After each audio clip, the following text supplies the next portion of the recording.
Oi gente, tudo bem? Eu vou dar esse recado inicial para a torcida tricolor. A torcida que está numa angústia danada. Uma angústia de um time que precisa de 50% de aproveitamento a partir de agora para escapar da segunda divisão do futebol brasileiro. Realmente impressionante, hein? Um time que no primeiro turno joga contra Goiás, CSA e Avaí no Rio de Janeiro e não faz nenhum ponto, perde dos três, perdeu dos três por 1-0. Contra o Goiás e o CSA, ainda o Fernando Diniz era o técnico. Ele foi demitido depois da derrota para o CSA. E na última segunda-feira, a derrota 1-0 para o Avaí, já com o treinador Oswaldo de Oliveira. No dia seguinte do jogo, impressionante, a minha filha Marina, de 7 anos de idade, ela me acordou. Aqui, Marina, vem cá. Vem cá. O que você falou para mim quando você me acordou na terça-feira? Eu não quero que meu time vá para a segunda divisão. Como é que foi? Eu não quero que meu time vá para a segunda divisão. Não quer que o time do Fluminense vá para a segunda divisão. Ela sonhou com isso. Aí me acordou assim. Eu não quero que meu time vá para a segunda divisão. Qual é o jogador do Fluminense que você gosta mais? Eu gostava do Pedro, mas ele viajou para a Itália. Ele vai jogar na Fiorentina, né? Aí, tá vendo, presidente Mário Bittencourt? Tá vendo, Celso Barros? A minha filha de 7 anos está com medo que o Fluminense, no coração dela, jogue a segunda divisão do futebol brasileiro. Pelo amor de Deus, né? Que campanha horrorosa é essa, hein? Olha lá. Olha só a camisa que a Marina tá esticando aí, presidente. Aí, Celso Barros. Bom, mudando de assunto, eu e a Carla Matera fizemos para o Esporte Online TV uma entrevista espetacular com o jornalista Aidano André Mota. Um jornalista de primeira linha, é do Grupo Globo, Jornal Globo, Sport TV. E ele vai falar muito de futebol, ele é rubro-negro, é torcedor da Beija-Flor de Nilópolis, sabe tudo de carnaval. E a primeira parte dessa entrevista, que eu fiz ao lado da Carla Matera com Aidano André Mota, você vai ver a partir de agora no Esporte Online TV.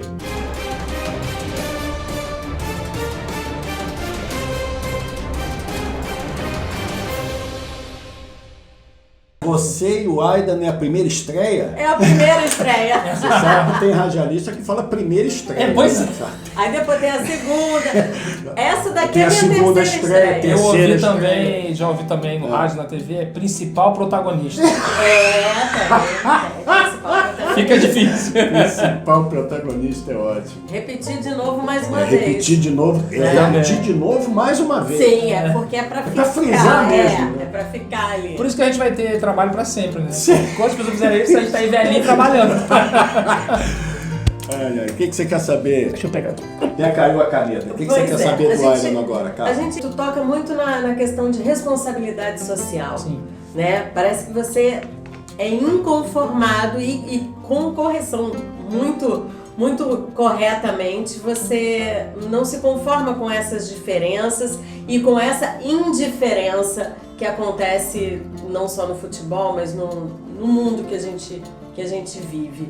Eu queria que você falasse mais um pouquinho disso, quando você fala da ajuda do futebol do Flamengo com os outros times, que não é financeira, e sim trazer essa responsabilidade, trazer essa consciência para outros dirigentes, seria isso? Pois é, entre outras coisas, porque se tem um trabalho admirável que o Flamengo fez, e foi muito mais a diretoria anterior do que Eduardo essa, Bandeira. foi o saneamento financeiro do Flamengo. Sem dúvida. Eu tenho 54 anos e eu passei 40 ouvindo que o Flamengo era uma potência que não era explorada, que vivia endividado, vivia com problemas, enfim. Uma marca jogada fora. A gente lembra de momentos em que o clube quase faliu e tudo mais. Então, essa diretoria fez certinho isso. Só que ao aumentar esse fosso entre os outros clubes, isso vai acabar prejudicando o próprio Flamengo. Então, os dirigentes poderiam ensinar esse exemplo para os outros clubes cariocas. Mostrar como é que faz. Na perspectiva, porque é claro que, além desse saneamento, o Flamengo se favorece do tamanho da sua torcida. Agora, você imagina as redes sociais rubro-negras? Pois é. Se o Flamengo fizesse isso? Mas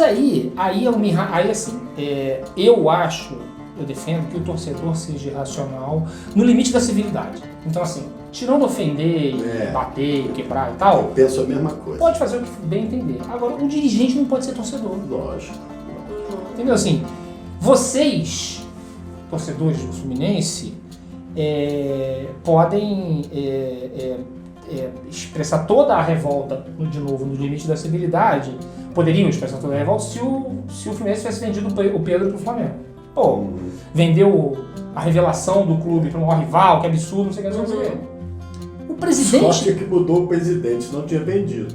Pois é, o presidente do Fluminense, qualquer que seja ele, não pode analisar somente sobre essa perspectiva. Exatamente. Ele tem que analisar tudo envolvido. Pensar assim, bom, o Flamengo tá rico, eu vou tentar tirar o máximo de dinheiro do Flamengo, vou ter o desgaste, uma possibilidade, né? Vou ter o desgaste de vender o Pedro pro Flamengo, mas vou reforçar o meu time a ponto de que consiga até talvez ganhar do Flamengo. Então tu não acha que essa responsabilidade não é muito mais dos outros dirigentes para que eles se espelhem no Flamengo que está dando certo do que no Flamengo prestar esse favor?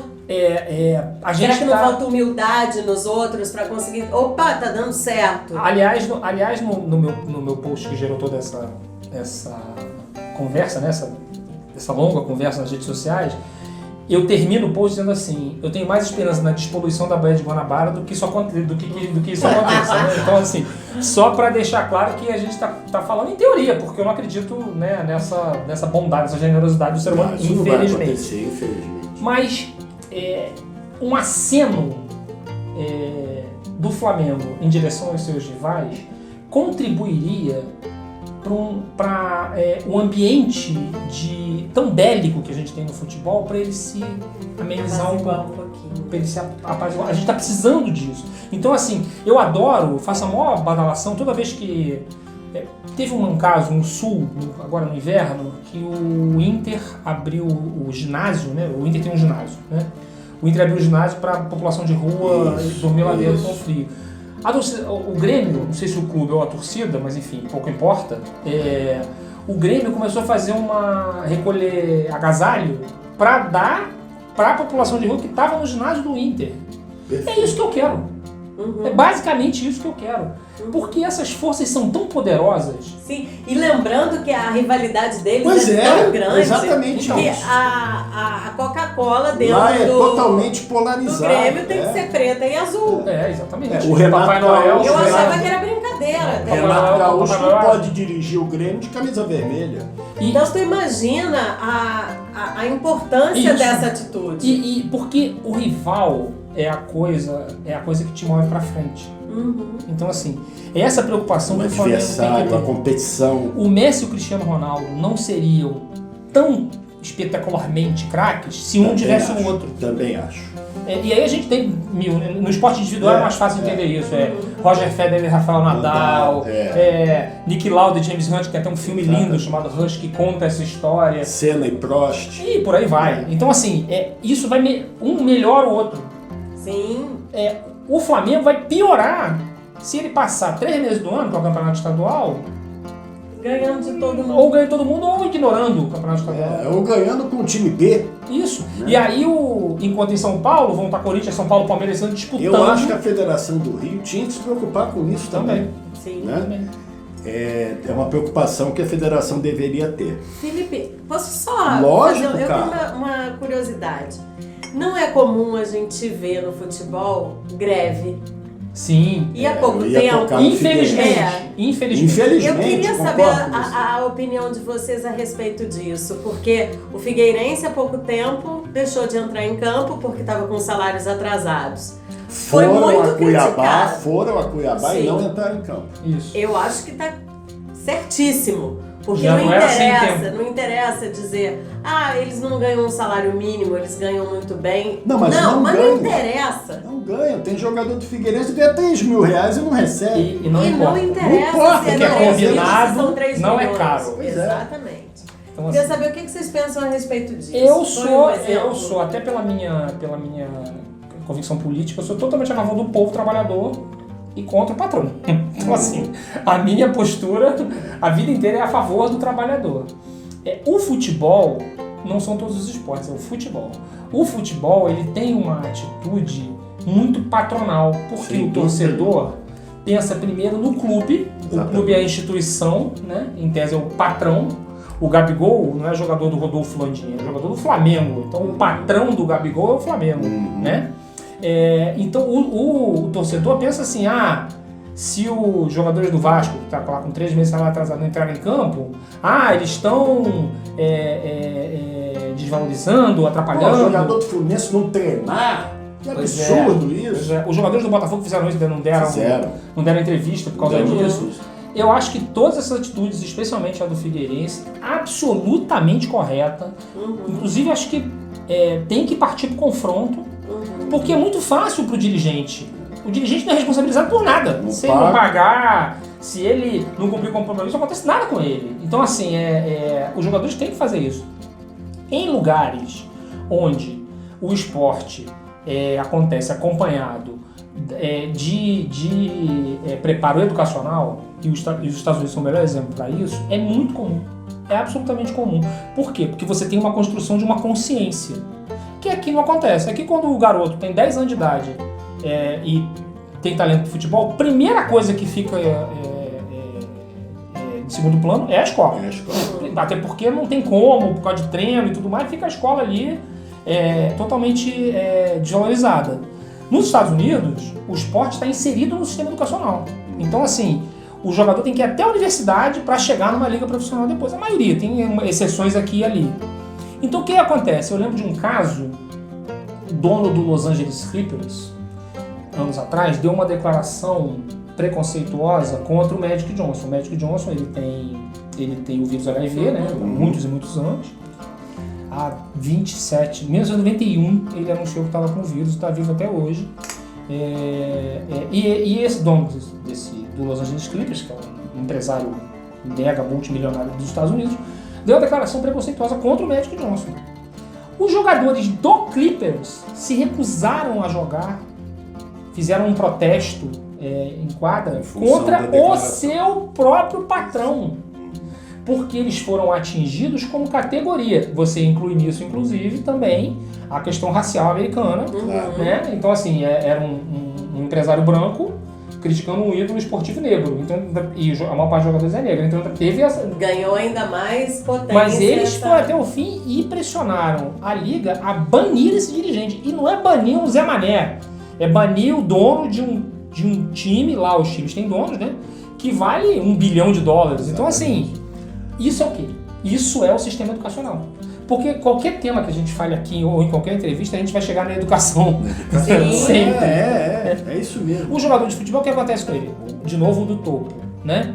Um jogador da primeira divisão hoje ganha R$100 mil por mês, R$150 mil por mês.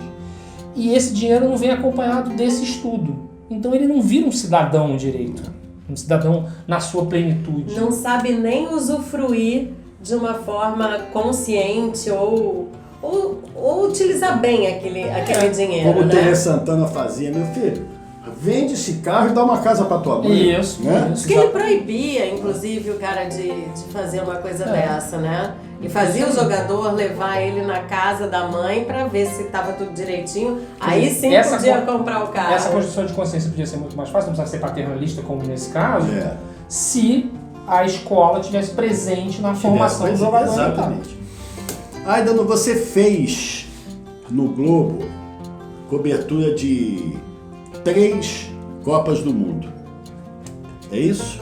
3 Copas do Em Mundo loco. em loco. Fui editor, editei o Jornal do Brasil de outra, que foi 2002. Tá. Em loco você estava na França, 98, Alemanha, 2006 e Brasil, 2014. Em 98, teve o episódio Ronaldo. Em 2006, Os gols. aquela derrota para Todo mundo gordo. França, todo mundo, negócio de Vegas, aquela Foram tirar zona, férias. na Foram tirar fronteira. férias. E 2014, o 7-1. Queria saber de você, Aida, é o seguinte, o que, na sua opinião, houve com o Ronaldo? Na sua opinião. Você não chegou a nenhuma conclusão até hoje, porque simplificam muito a coisa. Ele teve uma convulsão. Eu acho que ele teve um mal súbito provocado por alguma questão médica, um mal súbito grave, que ele teve uma convulsão, desmaiou, etc. Num momento em que uma coisa muito surpreendente no protocolo do futebol, era o dia da final da Copa do Mundo, acontece um negócio, tá todo mundo despreparado, a imprensa estava despreparada, Lógico. né? Todo mundo despreparado. O Zagallo, para quem eu posso questionar decisões várias ao longo da vida, da carreira dele, apesar de achar um profissional bem sucedido e que merecedor de homenagem do futebol brasileiro, ele tomou a decisão que eu não tomaria diferente. Porque o Ronaldo era o melhor jogador do time, disse assim, eu quero jogar. O médico liberou. O médico liberou. O que você faz, né? Você Lógico. põe pra jogar. Final de Copa do Mundo. Você põe pra jogar. O time entrou destruído emocionalmente com aquela situação. Eu acho até que o time era melhor que o time da França. Se você for individualmente, medir, talvez. era melhor. Mas você tinha um ambiente, eu estava no Stade de France, você tinha um ambiente que eu desconfio que mesmo com o Ronaldo sem a convulsão, perdia do mesmo jeito. Porque era um ambiente meio de uma... Não era uma guerra no sentido ruim da palavra. Era uma batalha por uma afirmação futebolística Não muito porque importante. fosse o Brasil na final, ou um pouco por isso. Eu acho que tem essa pitada, entendeu? Assim, se fosse com a Holanda, seria um pouco menos, mas se o Brasil Se fosse faz... a Croácia, como foi na semifinal... Seria diferente. Mas com o Brasil você ainda tinha uma coisa de ganhar da seleção mais importante. Então, assim, eu acho que ele teve um mal súbito, assim, eu lembro uma vez, minha enteada Isabela estava no metrô e desmaiou, caiu, sim, desmaiou, caiu, dobrou o joelho e desmaiou. No meio do metrô, foi socorrida, melhorou, terminou a viagem dela, voltou depois, quando chegou em casa, contou pra gente o que aconteceu. A gente levou ela no médico, fez um monte de exame, não apareceu nada. Tipo isso. Mas isso assusta, né? Com certeza, com certeza. Como tu falou, destrói emocionalmente um grupo. Você estava no Stade de France, você assistiu o jogo todo? Não, né? Você conta que você saiu no segundo tempo? Foi, pra já, eu fazia matéria de torcida. Ah, você fazia torcida. Torcida, isso. E a festa mais impressionante que eu já vi, uma festa maior que, não em número de pessoas, acho até que em número de pessoas também, porque a outra festa que eu vou falar, eu desconfio do número dela. Desconfio, que é o Réveillon de Copacabana. Esse negócio de 2 milhões de pessoas, ninguém me convence disso. A mim também não. Acho... A festa no dia seguinte, no Champs-Élysées, é uma coisa que eu nunca vi. Assim, foi um desses momentos na vida. Parecia o Réveillon de Copacabana. E foi perto do aniversário da queda da Bastilha, que é uma data muito importante para eles. Então, assim, era uma festa que juntava toda a nacionalidade francesa, o ser francês. E vocês devem lembrar, Aida, no Carla, e quem está nos assistindo, aquele choque do Barthez no Ronaldo que assustou todo mundo. A gente achou o Ronaldo para morrer. A própria seleção francesa. A própria seleção francesa. Era um grupo muito determinado. Ali a França virou time grande, foi naquele momento. A França só ganhou a Copa da Rússia por causa daquela vitória. Aí a minha tese. Porque assim, ali a França virou time grande no mundo das seleções, entendeu? Se colocou no patamar acima, né? Junto com o Brasil, junto com a Alemanha, junto com a Itália. E aí vem a tal da concorrência com o que tá melhor e que a Espanha eu acho que não virou ainda, eu acho engraçado. Sério? Isso é diferente. Porque caiu. Né? Eu não sei nem explicar, mas eu acho que é diferente. A França hoje já tá no topo. A Espanha teve uma geração incrível, que foi até campeã merecidamente. Concordo com você. Mas não virou a seleção que vai toda vez. Toda vez. Enfim. Tanto que as outras Copas do Mundo depois de 2010 foram muito ruins. E me chamou a atenção uma frase sua que eu pesquei na internet, que eu concordo plenamente. quando ele fala no futebol que jornalisticamente, para nós, jornalistas, é muito melhor quando a gente perde do que quando a gente ganha. Porque quando a gente perde, tem um monte de coisa para apurar, um monte de notícia vem, e quando ganha, tá tudo bem. Você estava no Mineirão em 2014? Fiz a crônica do jogo. Fez a crônica do jogo. Nossa. O que você acha que aconteceu naquele dia? Já chegou a uma conclusão? Chegou. Ali eu acho que é mais 7 a 1. fácil de decifrar. Era um time todo errado desde a origem. É uma Copa toda errada. O time era A Copa não tinha que ser aqui. O comando da CBF era aquela coisa. time mal treinado. Time mal treinado, o Filipão totalmente ultrapassado. O Filipão é um bom técnico de clube, como ele está sendo no Palmeiras, Exatamente. naquela perspectiva do Palmeiras, um futebol que eu acho feio, mas muito eficiente, um time cascudo, que é dificílimo de Você ganhar. não era bom em 2002, Aida? 2002, o Felipe, minha Deu opinião, tudo certo. ele deu sorte. Ele fez apostas muito arriscadas e deram certo. Ele apostou em 2 jogadores machucados, que eram o Ronaldo e o Rivaldo. E arrebentaram. E esses 2 Copa. jogadores, aí muito mérito do Fica sempre a dúvida, quem foi melhor na Copa, exatamente. Ronaldo ou Rivaldo? O Dr. Zé Luiz Munck, que fez um trabalho brilhante para recuperar os 2, né? E aí eles foram os 2 melhores jogadores da Copa, na verdade, né? E várias outras apostas do Filipão que ninguém acreditava, ou pouca gente acreditava, se revelaram acertos incríveis. O Marcos no gol, o Cleverson, o Roque Júnior. Então, assim, e serviu para aqueles 8 jogos ali, funcionou, ganhou, beleza. Gol mal anulado da Bélgica, deu tudo certo. Uma Alemanha horrível. Alemanha A Alemanha horrível. horrível. Então tudo isso favoreceu. Na Copa de 2014, era um time que vinha dando errado. Ele já não estava funcionando, ele não levou opções. Sabe qual é a impressão que eu tenho, Aida, de 2014? É como se ele tivesse ido a um restaurante escolhido pela fileira da direita. O que é mais caro? Como se aquilo fosse melhor, só que nada combinava com nada. Combinava exatamente. É essa a impressão que eu tenho. E aí ele tinha alternativas para o time titular que eram patéticas. Jô, Bernard, umas coisas. E outra coisa, Bernard, o jogo em Belo Horizonte, você sabe que se fosse no Maracanã em São Paulo, o Bernard não jogaria. Uma Quer coisa. dizer, Aí calhou de Alemanha. nada profissional, né? Muito- Isso, calhou de Alemanha, com um time excelente, um conjunto espetacular. Encaixar uma marcação que sufocava o Brasil e, por fim, as bolas entraram num grau incomum. Não é comum que você dê, sei lá, a Alemanha deu 7 ataques e 5 gols. 5 gols. Isso não é comum também. E tenho certeza também que a Alemanha tirou o pé no segundo tempo. Eu também não menor tenho dúvida. dúvida nenhuma disso. Agora, essa questão de que jornalisticamente é mais importante quando perde, eu preciso fazer um esclarecimento, que esse pensamento não é meu, infelizmente. Ele é, pra mim, do meu maior jornalista de todos os tempos. Cada um tem um. Ele é o meu jornalista. Se eu apontar assim, o Pelé do jornalismo, é ele que eu aponto. Que é um americano chamado Gay Talese, que é um inventor do texto jornalístico moderno. Tem vários livros, vocês pesquisem na internet o nome dele, tem vários livros em português com as matérias dele. Ele é autor, por exemplo, a matéria mais famosa dele se chama Frank Sinatra está resfriado. É uma matéria em que ele constrói um perfil do Frank Sinatra, que era conhecido como A Voz, né? Ele constrói, isso é uma matéria dos anos 60, ele constrói um perfil do Frank Sinatra contando sobre o Frank Sinatra resfriado, que é uma coisa que afeta a voz. Então, assim, essa construção é um texto monumental. Eu acompanho ele desde que eu entrei na faculdade, eu vou falar dele, li todos os livros, enfim, não só dele, como dos jornalistas que seguem a corrente jornalística dele. Qual é a ideia dele? É um jornalismo que se inspira na literatura. Então pega técnicas literárias para falar das notícias. É isso que ele faz. E aí, um dos perfis muito interessantes dele é de um boxeador chamado Floyd Patterson, que o título do perfil é O Perdedor. Porque ele vai cobrir essa luta, entrevista o Floyd Patterson, que perdeu a luta. Ele escolheu entrevistar o Floyd. Eu não sei o nome do vencedor. Tem uma matéria, mas eu não me lembro. Pra ver a desimportância, né? Ele vai entrevistar o Floyd Patterson, que dá a seguinte declaração pra ele. Ele pergunta: e aí, como é que você tá se sentindo agora que você perdeu e tudo? Eu tô feliz, sabe por quê? Porque acabou.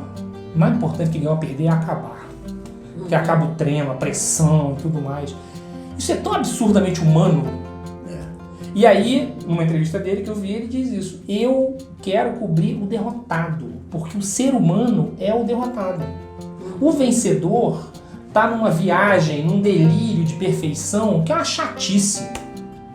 É uma chatice. Mas é corretíssimo. Quer ver um personagem chato que eu amo ver atuando no esporte? Eu amo ver atuando, não perco, sempre que paro pra ver, atraso o trabalho pra ficar vendo. Roger Federer. Adoro tênis e acho ele o maior tenista de todos os tempos. Também acho, e eu adoro tênis. E assim, ele jogando é um estilo sensacional. Espetacular. Agora, qual é a graça desse personagem?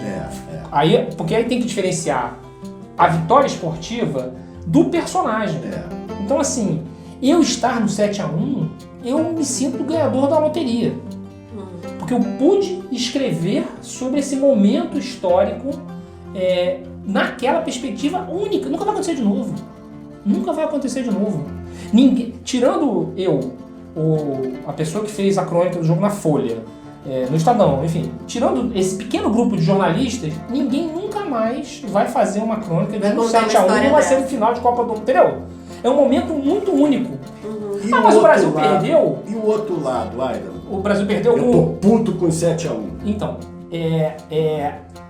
Como é que contrabalança isso? Pois é, aí eu vou usar uma expressão mais chula do que eu gostaria.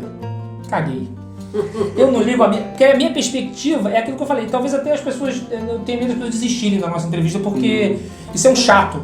Né? Achar que eu sou um chato, mas assim, a minha perspectiva é o jornalismo. Aquele fato jornalístico era uma coisa muito melhor que se o Brasil tivesse ganho de 1-0 e fosse pra final. Claro. Todo mundo tem senso crítico, né, cara? Tem fama de chato, né? De ranzinza, de mal-humorado. Essa questão da perfeição, do sempre ganhar, ela realmente tira a graça de qualquer coisa. Será que o torcedor rubro-negro intimamente vai ficar feliz se o Flamengo ganhar 10 anos, ser uma coisa tão enfadonha, chata? No Rio, por exemplo, seja decacampeão carioca. O Campeonato Carioca já está desvalorizado desse jeito por causa disso. Você quer ver uma coisa?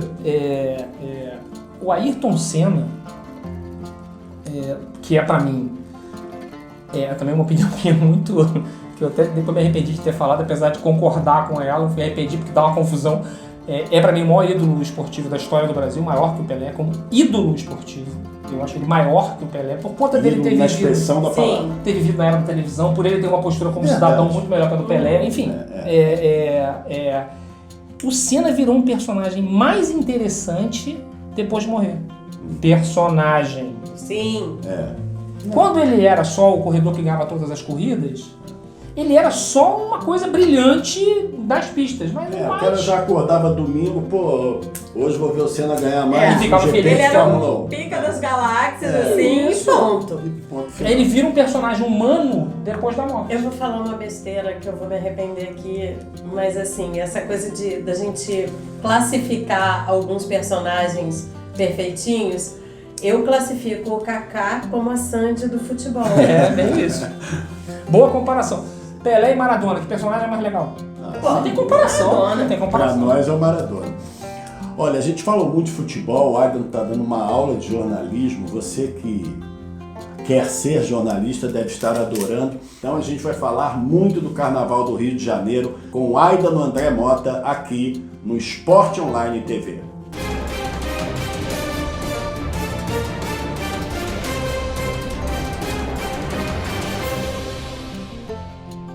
Vocês gostaram, né? Eu gostei muito, tenho certeza que a Carla Matera também. Mas tem muito mais do Aidan André Mota. A entrevista não acabou ainda. Essa foi só a primeira parte. Ele volta ainda no Esporte Online TV, falando muito mais. Aidan André Mota, uma super atração no nosso canal.